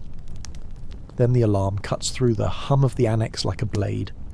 Not the facility alarm this time. A high-pitched chirp, a motion sensor tripped down the hall. 9 minutes becomes less. Panic tries to claw its way into your chest. Rowan slaps at his ear. The jammer's battery was miswired. 9 minutes was supposed to be 9.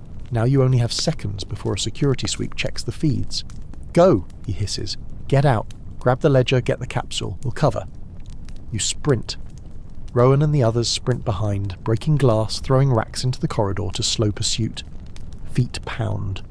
Voices bark in the distance. You know the sound. Trained men, not malice, but procedure. They move as a unit. They don't stop for the smell of whatever's in those jars. You clear the back door and tumble into the alley. Cold night air slaps your face. You're 2 breaths from collapse when Rowan yanks you into a shadow and slams the door shut. The alley door is badged and secured. Someone belts a crowbar against the deadbolt until it pops with a murderous sound. You hear the first shouts from around the corner, the sound of uniforms converging. Rowan slams the ledger into your hands. "Get to the van," he snarls. "Now!" You run. You run with the satchel bouncing against your hip, the ledger thudding against your ribs. You run until the city blurs into a smear of taillights and neon. The van's door slams. Rowan breathes like a man emerging from a storm. You think then of Subject 764 and the others left underground, their nursery rhymes, their screams. You think of the observatory, of the photograph in your pocket that started this. You think of the ledger, names that could topple empires. The van is safe for a moment, a small mercy, but that moment collapses under the weight of consequences. A notification pops on Rowan's phone. Footage uploaded to a private channel. Surveillance from within the annex, crisp and damning. The jammer was patched locally. Someone inside the network noticed and rerouted feeds. They didn't catch faces, but they caught movement. They know an intrusion occurred. "We have to move," Rowan says. "We get the lab logs to a secure server. We anonymise the ledger, and we feed it to as many journalists and investigators as possible. We expose the clients." His eyes are bright with a hard focus. This is why he stayed in the network. Not to participate, but to pull it apart. You should feel triumph. Instead, an animal fear rises in your throat. If they trace the leak, if they trace the ledger to you, to Rowan, to the observatory, then nothing will be safe. Not you, not the people who helped you escape, not the journalists who might publish the truth. The network does not take exposure lightly. They don't wait. Within hours, your phone lights up with a dozen contacts. Some are allies, some are traps. Anonymous accounts, dead drops where files can be exchanged. Rowan overdoses on coordination. He moves with the kind of practiced terror that makes survival possible. Safe houses, encrypted lines, burner phones. The ledger goes out in pieces. Names leak. A low-level investigator in a local news outlet notices a pattern and asks questions. The hardcover notebooks pages are cross-referenced against purchasing invoices. Contracts lead to shell companies. Shell companies lead to addresses that lead to a foundation with a bland, respectable name. And the network pushes back. At dawn, as you sleep for the first time in days in a safe house that smells faintly of stale coffee, two men in suits, appear at the safe house's door. They pretend to be municipal inspectors. They ask about the water heater. They scan the apartment with cheap technology. Rowan's team smells the lie the way a dog smells rot. They move before the men do. A diversion. A backup plan. The suits walk away, tails between their legs, maybe another cell in a larger organisation defensive and embarrassed. But the reprieve is temporary. 2 days after the annex break-in, your name surfaces on a private forum smeared with disinformation. Credible reports indicate a fugitive from the Eastside facility is attempting to recruit street kids for violent operations. The comment threads are poisoned with talk of armed escapees and rogue activists. The ledger leaks fuel the narrative machines, confuse, discredit, and bury truth under a heap of plausible lies. Still, the ledger did something it hadn't been designed to do. It connected dots. A supplier named Calder and Royce shows a chain of shipments into research labs linked to public health grants. A politician's charitable trust appears as a conduit for funding. The woman in tactical gear. She wasn't a contractor alone, she was a manager for logistics. She had delegates and directors. The tendrils go deeper than anyone expected. You begin to see faces in the ledger. A well-known biotech firm, a procurement officer at a hospital, a series of shell accounts tied to a private equity firm. The network is a hydra. Cut one head and 2 more grow. But it also has a vulnerability. Arrogance. They assume plausible deniability will protect them. They assume that a single survivor is a liability they can neutralise. They didn't account for an observatory's patient patience, or for you, who carries the memory of jars and the smell of rot-like proof. Rowan is methodical now, a surgeon of systems. He introduces you to a journalist who has a reputation for digging past deniability into accountability. She asks the questions that matter. Who are the buyers? Who wrote the checks? Which hospitals routed the contracts? Her name helps. Her clips get traction. Her editor takes the risk. The ledger's names, once mere lines on a page, appear in headlines, and then the retaliation gets close. You return to the safe house one night to find a single envelope on the table, the same block letter handwriting. Inside, a photo of you leaving the hospital earlier, a picture taken from across the street. The ledger's exposure has made you visible. The note attached reads, "Stop now, and nothing more happens." You laugh then, a short, bitter sound. Stop? After everything? You didn't get this far to bow to threats, but laughter doesn't hide the tremor under your skin.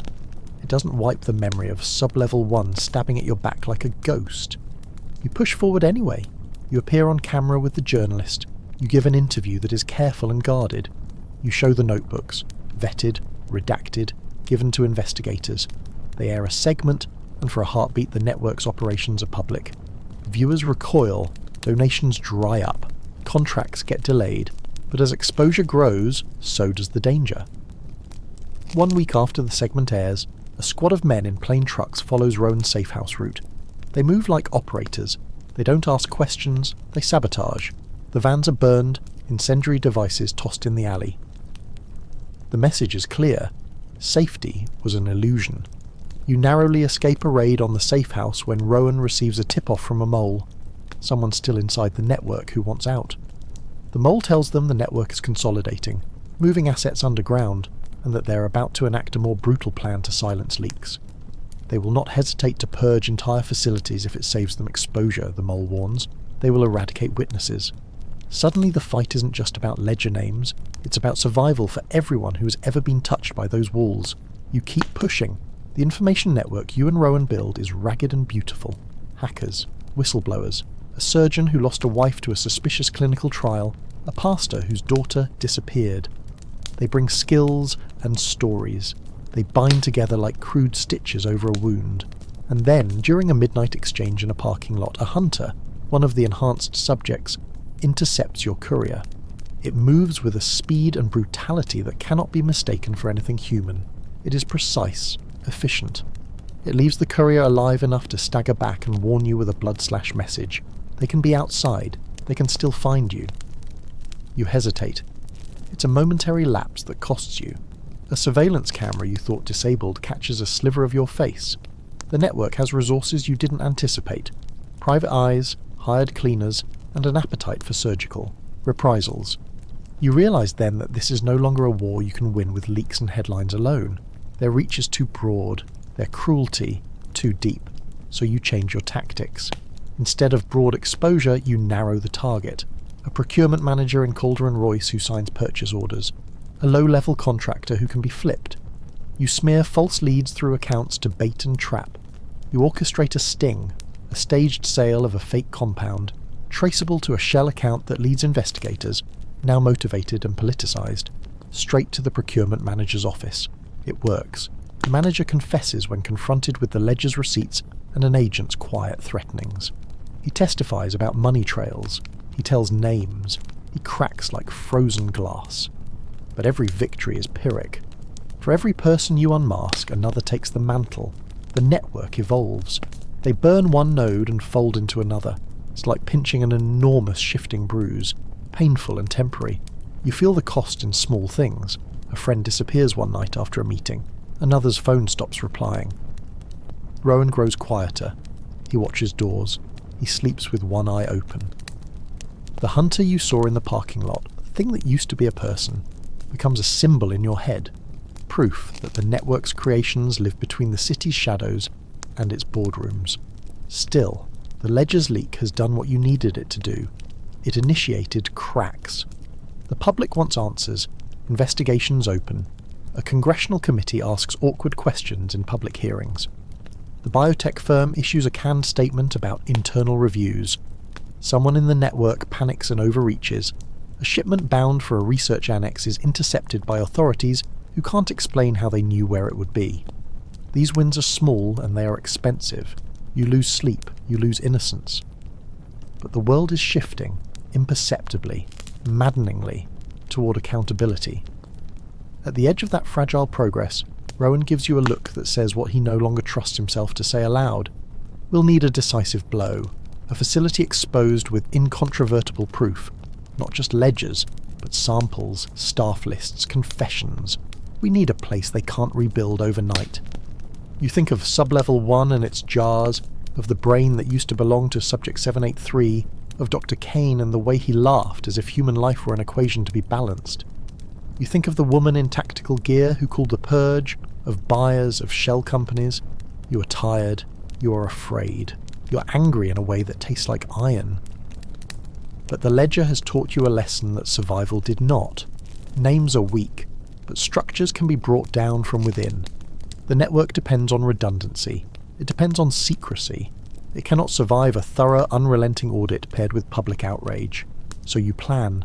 Bigger. Riskier. You'll need a team to breach. A main node and hold it long enough for investigators to arrive. You'll need evidence, witnesses, a way to record confessions while live feeds broadcast to every major outlet. It's a near-suicidal idea, but the alternative is the slow erasure of everything you survived. Rowan taps a cigarette and exhales, a ghost of smoke in the cramped safe house. This is how it ends, he says. We take the heart out, we do it loud. You nod. You think of the jars and the numb eyes, of the people who never escape to tell their stories. You think of Dr. Kane's manic delight when his experiment worked and how the creation turned on him. You think of the ledger and the photograph and the nursery rhymes. You think of the ledger names, of lawyers, of judges, of the slow machinery of justice. And then you think of one more thing. The people in the shadows who are waiting for you to fail. The hunters that can run through corridors. The network that will respond with ferocity. The knowledge that once you step into the breach, there is no turning back. You prepare anyway. You gather the people you trust. You lay out roles. You make contingency after contingency. You write a plan that assumes failure at every turn and still gives you a path to victory if even half of it holds. Night falls again, and with it the city hums a low, indifferent lullaby. Below that lull, the world is changing. Slow. Grinding, spurred by a single survivor who refused to remain a number. You feel the weight of that decision in your bones. You also feel the clarity of it. They built an empire on other people's bodies. You and a ragged network of ghosts will try to topple it. The night we move on the main node, the city has a thin, tired light that makes every shadow look like a lie. Rowan paces. He tastes plans on his lips like metal. We run through contingencies until the words are blurred and the ink on the paper feels like a promise that can be broken. The target is a fortified campus 2 hours from the annex, the real brain of the operation. It's where procurement meets synthesis, where ledgers are signed and samples catalogued. Rowan calls it the heart. If we take it, we take the pulse. We don't just expose them, we stop their engine. We are small. Rowan, me, 2 hackers who can ghost a camera feed and plant a live stream, a medic who still believes she can stitch people back together, and Subject 764. He looks the same as when we met him in the stairwell.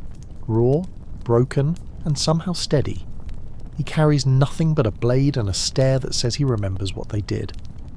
We park 3 blocks away in the hush between midnight and the city's indifferent heartbeat. The plan is surgical. Infiltrate the server room, loop the feeds, plant a camera, then take the evidence to the world. 9 minutes of uncut footage. Enough for the journalist network Rowan pulled together to stream live. Enough to force authorities to act in front of cameras. The campus. Perimeter has more than cameras. It has doors that lock to biometrics, guards who train to see bodies as potential weapons, and corridors whose sterile brightness was built for people who expected to be obeyed. We move like ghosts through a building designed to erase you. The hackers melt the feed for a sliver of time, a thread of darkness wide enough to breathe through. We get to the server room with wet palms and steady feet. The hum of machines is a living thing. For a moment the world narrows to LED lights, and the smell of recycled air. The medic rigs the camera. The hacker rigs the stream. Rowan whispers the code that opens a door for the journalist to flood in, live from 1,000 places. The signal goes hot. We don't have 9 minutes. We have less than that because the network is a hydra, and it recognizes wounds fast. Alarms that were supposed to be quiet become a howl. We run anyway. We take what we came for. Sample manifests, buyer lists, shipment logs with timestamps, footage of anaesthetized bodies being loaded into vans. We find names that used to be untouchable. We collect confessions in digital handwriting. A procurement manager caught ordering drugs for research purposes, a logistics director ceasing shell accounts, a contractor's message that casually references a Phase 3 readiness. The livestream reaches out into the dark and finds eyes. Phones vibrate. Messages choke newsrooms. Editors who feared legal nightmares see screens full of unedited proof. Viewers watch mouths drop. The world wakes, unsettled and furious. Then the doors blow. They send killers first. Not the armed men in suits who write the checks, but the things the network made. Enhanced subjects, fewer than Dr. Kane had in Sub-Level 1, but faster and with a kind of cold intent. They move through the hallways like storms. Somewhere in the chaos, a camera catches the woman in tactical gear, her face a study in anger and disbelief as her command frays into panic. She raises a rifle at us, and above the noise you can hear someone shout, a human voice on the live feed that says, "This is Dr. Kane's network. Stop them now." Subject 764 finds a guard and does not hesitate. He is a blade of ferocity, a broken blade now pointed at monsters with familiar faces. He gives everything to hold a corridor, slashing open a doorway so the medic and the hackers get through. I see him fall through the glass of a lab window, a bloom of red and then grey, the way a man becomes memory fast. I scream his name, but it is swallowed by alarms. Rowan races for the firewall console. He knows the moments that will frame the narrative. A full manifest uploaded to multiple servers, a live link to the journalist feeds, a recorded confession file from the logistics director triggered when a safe opens. He needs time. Time is the only currency that will make these facts speak loud enough to shatter institutional denial. He turns to me for 1 second. Angry, frightened, resolved. "Get the feed out," he says. "Hold it. Make them watch." I run. We funnel out through a service corridor the medic opened earlier, but the woman in tactical gear is in front of us now, fury etched into every line of her face. She raises her gun at Rowan. I tackle her from the side, the cold metal token of survival in my hand. We struggle. She calls his name, not an accusation this time, but a plea, and Rowan lunges past, arms full of drives, his body taking the blunt of a shotgun blast that should have killed him. He doesn't fall immediately. He staggers, drives still in hand, and pushes them toward the hackers and the livestream console. His breath is ragged. The medic screams and drops to her knees, pressing on a wound that will not hold. Rowan looks at me then, and there is no cunning left in his eyes, only the kind of tiredness that means a man has chosen a purpose over himself. Do it, he says. Do it for them. The stream holds. The files upload. The journalist's face turns white as the manifest scrolls across the public feed, indisputable and lit with live confession. Viewers flood the police line, the feeds, the network. By the time the security team reaches us, investigators are already dialing in from remote offices. Judges are being lobbied to authorise warrants with evidence they cannot ignore.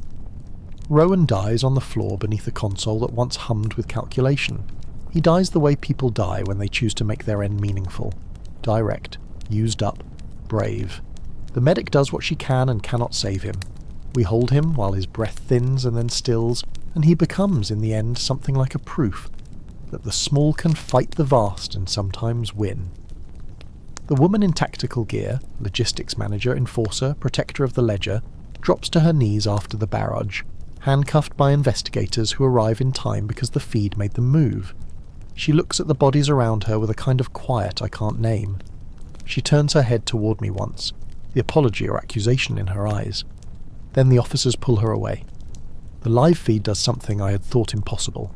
It forces a system to answer in public. Anchors cannot look away. Investigative units mobilise. Prosecutors scramble to convene emergency grand juries. Shell companies are frozen. Bank accounts are subpoenaed. The network panics and flails. In all its arrogance it stumbles because the truth is now a light they cannot smother. But the victory is not complete. In the chaos, some enhanced subjects slip into the city, and some files were destroyed in the scramble. The network is not one man or one building. It is a beast that can reknit itself. The ledger's heads are cut, but others bud in their place. We have wounded a Hydra, and we have bought time. That is all. In the weeks that follow, there are arrests and hearings. News cycles that had once ignored us now cannot. The woman in tactical gear testifies in court. The logistics director pleads guilty. Several corporations suspend contracts. A senator is forced to answer questions that the ledger had traced back to his office. The jars and specimen rooms in that main node become Exhibit A, blasted across screens in hearings conducted in a world that cannot pretend ignorance this time. But the victories are messy. People we put in witness protection vanish. A journalist who ran the first segment receives death threats and later leaves the country. Subject 764 is given a burial the city forgets. Rowan's name becomes one of the many that people whisper with gratitude and sorrow. I watch, and I learn that justice is not a single event. It is a long, wearing weather that can erode even the hardest stone. Months later, in a small anonymous room, I sign papers that make me more official than any lab ever did. Compensation, therapy, a chance at new life. The hospital helps with wounds, and a psychologist helps with the way the corridors live behind my eyes. I work with investigators, give testimony, show the footage, help them piece together the social web that allowed the labs to exist. I help rescue those who may still be held in other nodes. We close several doors. We can't close them all. There are nights when I still wake in a sweat, hands clenched on phantom restraints. There are mornings when a sound, a vandor, a cough in a stairwell, makes my heart chase itself into my throat. The hunters exist out there somewhere. The network, though shattered and bruised, reorganises. New funding routes pop up in different jurisdictions. Names change, methods adapt. We won a battle.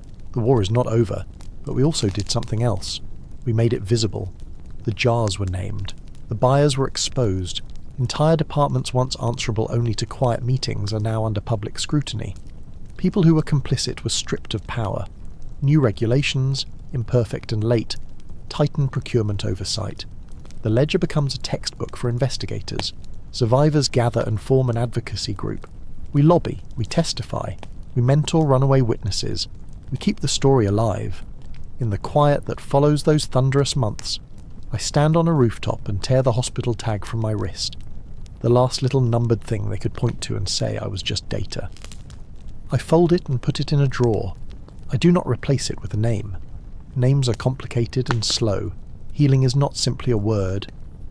I will carry the scars, the sound of jars, the smell of formaldehyde, the memory of Rowan's last breath, forever.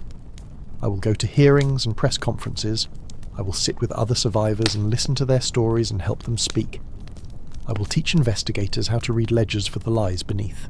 And most nights, when the city is dark and the sounds of ordinary life hum beneath my window, I still listen for nursery rhymes in the distance.